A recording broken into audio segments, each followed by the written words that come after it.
നമസ്കാരം. വിശാഖം നക്ഷത്രത്തിൽ ജനിച്ച എല്ലാവർക്കും സ്വാഗതം. ഡിസംബർ 7 മുതൽ 13 വരെയുള്ള ഈ ആഴ്ച നിങ്ങൾക്കായി എന്തൊക്കെയാണ് കരുതി വച്ചിരിക്കുന്നതെന്ന് നമുക്ക് വിശദമായിട്ടൊന്ന് നോക്കാം. അപ്പോ ഈ ആഴ്ചയിലെ പ്രവചനങ്ങളിലേക്ക് പോകുന്നതിനു മുൻപ് നമുക്ക് നിങ്ങളുടെ നക്ഷത്രത്തിന്റെ ആ ഒരു അടിസ്ഥാന സ്വഭാവം എന്താണെന്നൊന്ന് ഓർക്കാം. കാരണം എന്താന്ന് വെച്ചാല് നിങ്ങളുടെ ആ ഒരു ഉള്ളാർന്ന കരുത്ത് തന്നെയാണ് ഈ വരുന്ന അവസരങ്ങളെയൊക്കെ നമുക്ക് അനുകൂലമാക്കി മാറ്റാനുള്ള വഴികാട്ടി. വിശാഖം നക്ഷത്രത്തെ നമ്മൾ പറയുന്നത് തന്നെ ലക്ഷ്യബോധത്തിന്റെ നക്ഷത്രമെന്നാണ്. നിങ്ങളുടെ നക്ഷത്രാധിപനായ വ്യാഴം അറിവിന്റെയും വിവേകത്തിന്റെയും ഗ്രഹമാണല്ലോ. അതുകൊണ്ടുതന്നെ ഒരു ലക്ഷ്യത്തിനുവേണ്ടി മുന്നോട്ടു പോകുക, പുതിയ അറിവുകൾക്കായി എപ്പോഴും തിരഞ്ഞുകൊണ്ടിരിക്കുക എന്നതൊക്കെ നിങ്ങളുടെ ഒരു സഹജമായ സ്വഭാവമാണ്. ഈ ആഴ്ച നിങ്ങളുടെ ആ ഒരു ക്വാളിറ്റി ശരിക്കും തിളങ്ങാൻ പോവുകയാണ്. പുതിയ കാര്യങ്ങൾ പഠിക്കാനും മനസ്സിൽ പണ്ടേ കൊണ്ടുനടക്കുന്ന ലക്ഷ്യങ്ങളിലേക്ക് ഒരു ചുവടുകൂടി മുന്നോട്ട് വയ്ക്കാനും ഈ സമയം നിങ്ങളെ ഒരുപാട് സഹായിക്കും. ശരി, അപ്പൊ ഈ ആഴ്ചയിലെ പ്രധാനപ്പെട്ട കാര്യങ്ങൾ എന്തൊക്കെയാണെന്ന് നോക്കിയാലോ. ആദ്യം തന്നെ നമുക്ക് ജോലി, പണം തുടങ്ങിയ കാര്യങ്ങൾ എങ്ങനെയായിരിക്കുമെന്ന് നോക്കാം. ഈ ആഴ്ച പ്രധാനമായും 2 കാര്യങ്ങളിലാണ് നിങ്ങൾക്ക് നല്ലൊരു മുന്നേറ്റം കാണുന്നത്. ഒന്ന്, നിങ്ങളുടെ ജോലിയിൽ. അവിടെ നല്ലൊരു ഊർജവും വളർച്ചയും കാണുന്നുണ്ട്. രണ്ടാമത്തേത് പണത്തിന്റെ കാര്യത്തില്. സാമ്പത്തികമായി കൂടുതൽ വ്യക്തതയും നേട്ടങ്ങളും പ്രതീക്ഷിക്കാവുന്നൊരു സമയമാണിത്. ജോലിയുടെ കാര്യം കുറച്ചുകൂടി വിശദമായി പറഞ്ഞാൽ നിങ്ങൾ ഈ ആഴ്ച ഒരു പ്രത്യേക എനർജിയിലായിരിക്കും. ഇത് നിങ്ങളുടെ പ്രകടനത്തെ തീർച്ചയായും മെച്ചപ്പെടുത്തും. ചിലർക്കൊരു പുതിയ ജോലി തന്നെ കിട്ടിയേക്കാം, അല്ലെങ്കിൽ ഇപ്പോഴുള്ള ജോലിയിൽ ഒരു സ്ഥലം മാറ്റം പ്രതീക്ഷിക്കാം. പഠനവുമായി ബന്ധപ്പെട്ട മേഖലയിലുള്ളവർക്കും നിയമരംഗത്തുള്ളവർക്കും ഇത് ശരിക്കും ഒരു സുവർണ സമയമാണ്. ഇതിലെല്ലാം ഉപരിയായി ഒരു കാര്യം പറയാനുള്ളത്, നിങ്ങൾ ഇത്രയും നാളും കഷ്ടപ്പെട്ടതിന്റെ ഫലമില്ലേ, അത് പൊക്കി കണ്ടു തുടങ്ങുന്ന ഒരാഴ്ചയായിരിക്കും ഇത്. ഇനി പൈസയുടെ കാര്യമോ? സാമ്പത്തികമായി പൊതുവെ ഒരു നല്ല പുരോഗതി കാണുന്നുണ്ട്. വ്യാഴത്തിന്റെ സ്വാധീനം കാരണം പണത്തിന്റെ കാര്യത്തിലൊരു വ്യക്തത വരും.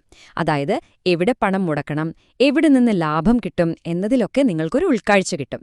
മുൻപ് നടത്തിയ നിക്ഷേപങ്ങളിൽ നിന്നൊക്കെ ഒരുപക്ഷെ പ്രതീക്ഷിക്കാത്ത ലാഭം വന്നേക്കാം. വലിയ സാമ്പത്തിക ഇടപാടുകൾ നടത്താനും നല്ല സമയമാണ്. പക്ഷെ ഒരു ചെറിയ കാര്യം മാത്രം ഒന്ന് ശ്രദ്ധിച്ചാൽ മതി. വലിയ ഇടപാടൊക്കെ നടത്തുമ്പോൾ ആ ഡോക്യുമെന്റ്സൊക്കെ ഒന്ന് ശരിക്കും വായിച്ചു നോക്കണം കേട്ടോ. ഓക്കെ, അപ്പൊ ജോലിയും പൈസയുമൊക്കെ ഒരു വശത്ത്. പക്ഷേ അതിനേക്കാളൊക്കെ പ്രധാനമാണല്ലോ നമ്മുടെ സ്വന്തം കാര്യങ്ങളും ആരോഗ്യവും, അല്ലേ? അപ്പൊ നമുക്ക് ആ ഒരു ഭാഗത്തേക്ക് വരാം. ബന്ധങ്ങളിലും ആരോഗ്യത്തിലും ഈ ആഴ്ച എന്താണ് പറയുന്നതെന്ന് നോക്കാം. റിലേഷൻഷിപ്സിന്റെ കാര്യം നോക്കിയാല് ശരിക്കും നല്ലൊരു സമയമാണ്. കുടുംബത്തില് നല്ല സന്തോഷവും സമാധാനവും ഒക്കെ ഉണ്ടാകും. നിങ്ങളുടെ പങ്കാളിയുമായിട്ടുള്ള ബന്ധം കൂടുതൽ ദൃഢമാകും. മനസ്സു തുറന്നുള്ള സംസാരങ്ങൾക്കൊക്കെ അവസരമുണ്ടാകും. ഒരുമിച്ചൊരു പുണ്യസ്ഥലത്തേക്കോ അല്ലെങ്കിൽ നിങ്ങൾക്കിഷ്ടപ്പെട്ട മറ്റൊരിടത്തേക്കോ ഒരു ചെറിയ യാത്ര പോകാനും സാധ്യതയുണ്ട്. ഇതൊന്നുമല്ലാതെ സമൂഹത്തിൽ നിന്നും നിങ്ങൾക്ക് നല്ല ബഹുമാനവും അംഗീകാരവും കിട്ടും. അതുകൂടാതെ ഒരുപക്ഷെ നിങ്ങൾ കാലങ്ങളായിട്ട് മിണ്ടാടിരിക്കുന്ന പഴയ കൂട്ടുകാരില്ലേ, അവരുമായിട്ടൊക്കെ വീണ്ടും ഒന്നിക്കാനൊരു അവസരം കിട്ടിയേക്കാം. ഇനി ഹെൽത്ത്, ആരോഗ്യത്തിന്റെ കാര്യത്തില് ശാരീരികമായി നിങ്ങൾക്ക് നല്ല ഉന്മേഷവും ഊർജവും ഒക്കെ തോന്നും. പക്ഷേ ഇത്രയധികം കാര്യങ്ങൾ ഒന്നിച്ച് ചെയ്യുമ്പോൾ സ്വാഭാവികമായും ഒരു ചെറിയ മെന്റൽ സ്ട്രെസ് വരാമല്ലോ. പക്ഷെ അതിൽ ആശങ്കപ്പെടേണ്ട കാര്യമൊന്നുമില്ല, കാരണം അത് മാനേജ് ചെയ്യാൻ വളരെ എളുപ്പമാണ്.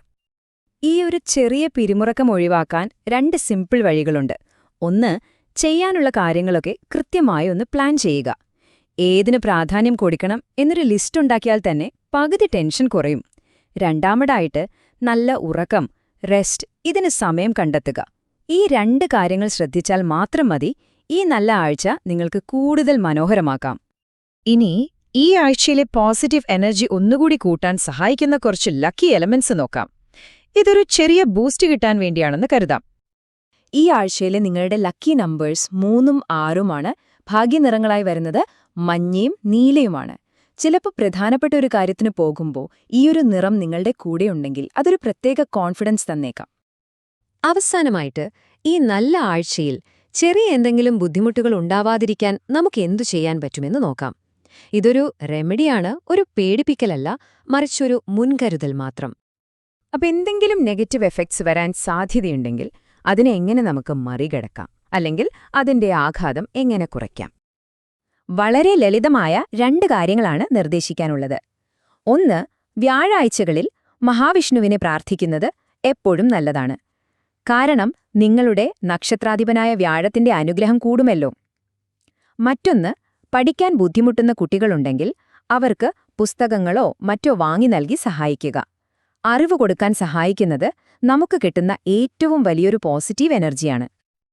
അപ്പോ ചുരുക്കത്തില് ഈ ആഴ്ചയുടെ പ്രധാന സന്ദേശം എന്താണെന്ന് വെച്ചാല് ഇതാണ്. ഇത് പുതിയ അറിവുകൾ സമ്പാദിക്കാനും സാമ്പത്തികമായി നേട്ടമുണ്ടാക്കാനുമുള്ള ഒരു സമയമാണ്. അതുകൊണ്ട് നിങ്ങളുടെ ലക്ഷ്യങ്ങളിൽ നിന്ന് ഒട്ടും പിന്നോട്ടു പോകരുത്, അതിൽ ഉറച്ചു നിൽക്കുക. അപ്പോ ഈ ആഴ്ച തരുന്ന അവസരങ്ങളെല്ലാം ഏറ്റെടുക്കാൻ നിങ്ങൾ റെഡിയല്ലേ? ഓർക്കുക, ഗ്രഹങ്ങൾ വഴികാട്ടുകയുള്ളൂ, മുന്നോട്ടു പോകേണ്ടത് നമ്മളാണ്.